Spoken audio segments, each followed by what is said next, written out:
Carbon taxes, Article 6, $1 trillion US per year. These are some of the buzzwords which are trending while talking about the ambitious commitments to cut emission by developed countries. Basically, the US, European Union nations and Japan. But there's a challenge.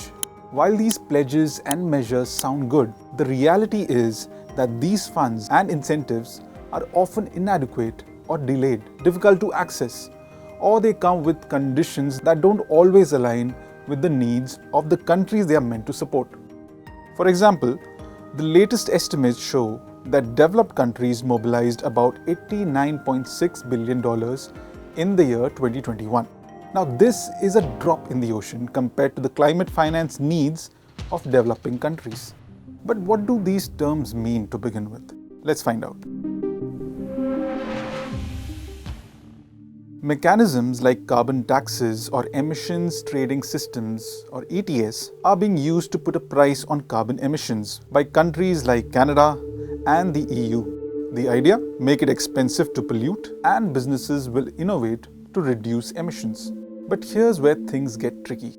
Higher costs in rich countries might push industries to relocate to places where environmental regulations are more relaxed. These places are often in developing countries.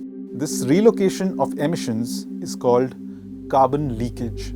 So essentially, emissions might simply shift and not decrease. Eventually, the global environment doesn't benefit from any of this, and developing nations get stuck with the pollution. This is not the end of the story. It gets more complicated. Every product's production uses energy and creates carbon footprint, which travels with the goods across borders. The European Union is addressing this by implementing the Carbon Border Adjustment Mechanism or CBAM.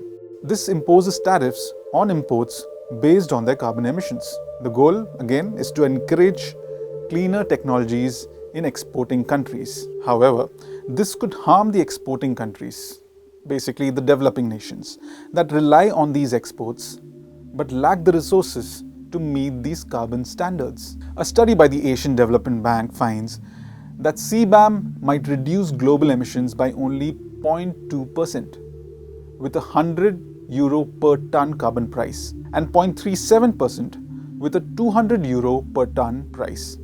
Nonetheless, it is anticipated to significantly disrupt global trade, resulting in a 1.1 reduction in Asia's exports to the EU. Now let's turn to Article 6 of the Paris Agreement, which allows countries to collaborate through carbon markets to meet their emissions reduction goals.